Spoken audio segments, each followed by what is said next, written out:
Hey everybody, Pierina with Fight Clinic, hanging today with Steve Steamrolla Kennedy, on site at Kickass MMA in Morley. Steve, Hi, Fight Clinic. tell us a bit about your gym. Well, the gym's Kickass MMA. It's where we are right now. It's where bad things happen to good people.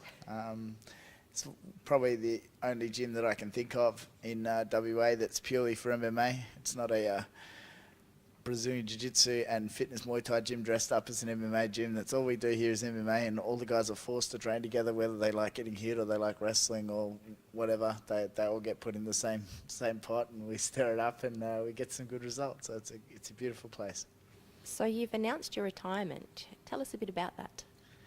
Well, I've been planning to retire for a few years now. After the last UFC fight, I had a loss. Losses mess you up a little bit as a fighter. I didn't think I was going to lose that fight. There was no one outcome in my head that had me losing that fight. So when it happened, I was a bit butthurt. Can I say butthurt? And so I kind of was ready to throw in the towel then. And then the opportunity for the fight against Brian Ebersol came about, and me and Brian had got a big history, and we used to be very close. And then we ended up just plain not liking each other. And I thought, yeah, I can get myself up for that one for sure. During the training camp, it gets so hard, and you get so tired, you get so hungry, and you're just like, why am I doing this? So you kind of have to tell yourself it's the last one for you to be able to push through and get through the work. About 3 weeks out from the fight, that's the only thing getting you through is like, oh, I'm never doing this again. This is the last time I'm putting myself through this crap. And then, of course, then the fight happens, and then everything goes according to plan, and you love it, and you go, man, I love this feeling. It's still a good feeling to not have a fight plan. You know what I mean? It's a really good feeling to not think, oh, let's go to the gym. I'm training right now, but I'm training for a bit of fun. I'm training for a boxing match. You know, it's really easy.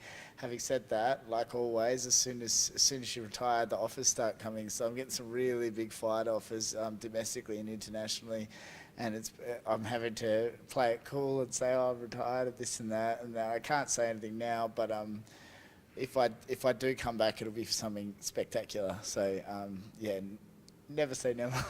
How was fighting in the UFC compared to fighting in local shows?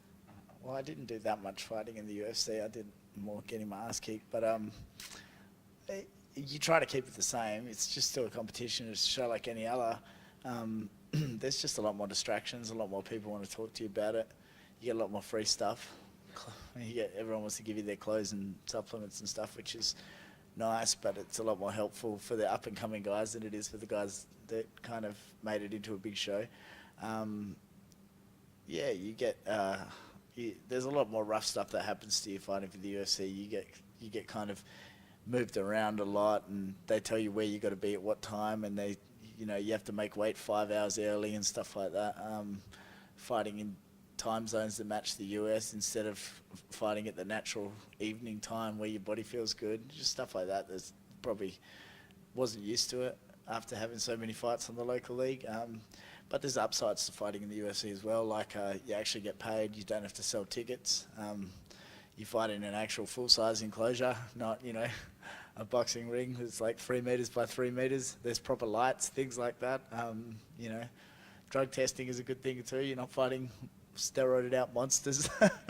So yeah, pros and cons, definitely pros and cons. But I'm glad I had the UFC experience because it's even just as a fan, it's cool to go there and be one of the boys.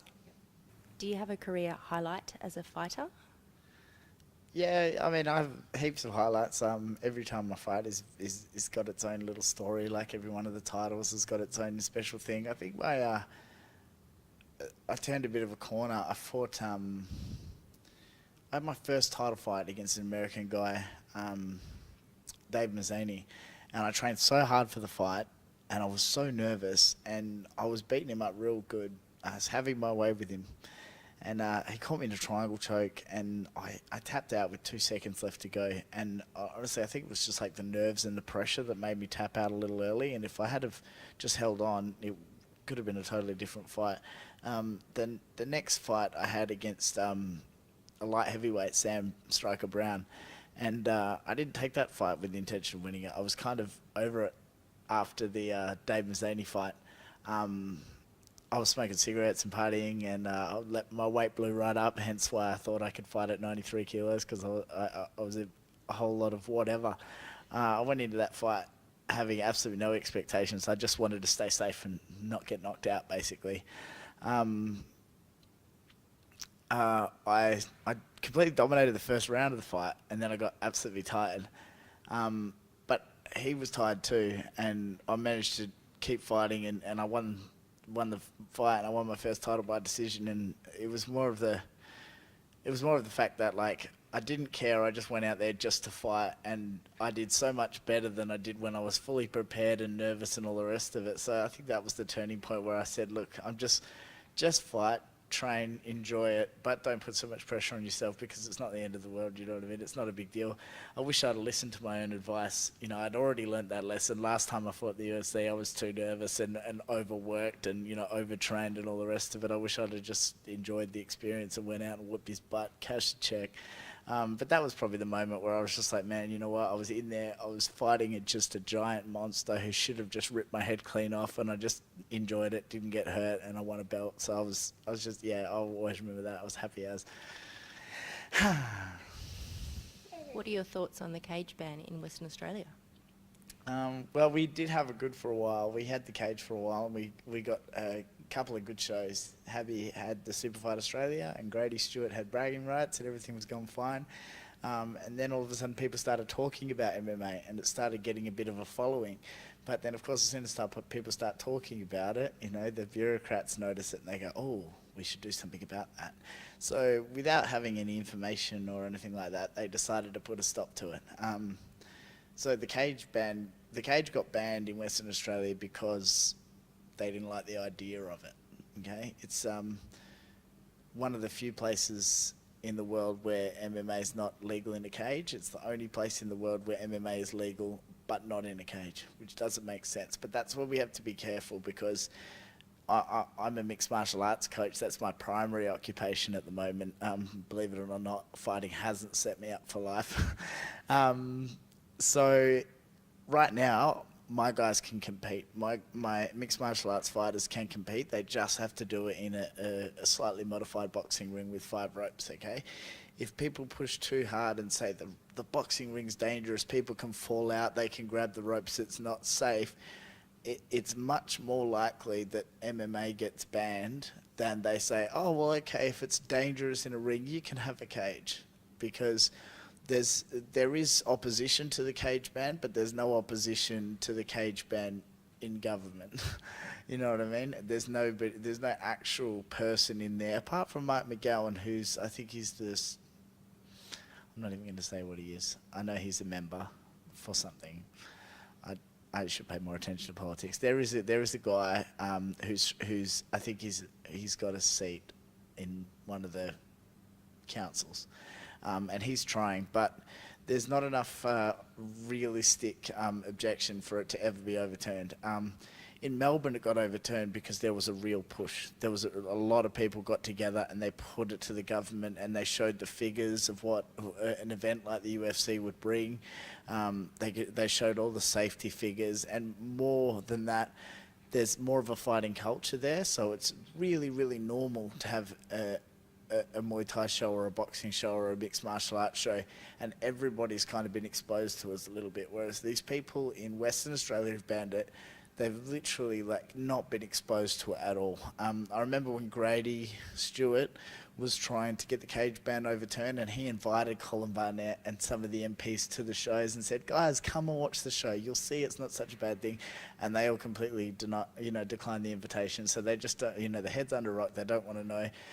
There's nothing we can do about it. It's not one of those worlds where the right thing always happens. I think, honestly, I am more affected by the cage ban than anyone else. Everyone talks about it, I don't. But if there was not a cage ban in Western Australia, the UFC would bring a show to Perth Arena, and I'd be on it. You know what I mean? So I should be the one that's upset. But at the end of the day, having mixed martial arts in Western Australia is much more important than having a UFC show once a year. and who cares if it's in a cage? You know what I mean? But, you know, any politicians out there watching, open the mind up a little bit would be super cool. We're not violent, you know. I've never had so much of a black eye after a fight, and I've had like 50 of them. So, you know, and I'm still reasonably coherent as well. So it's not the end of the world. Please. How do you see the future of mixed martial arts in Australia?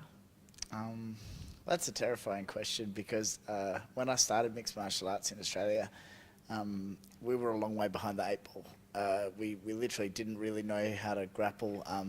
Wrestlers were really few and far between.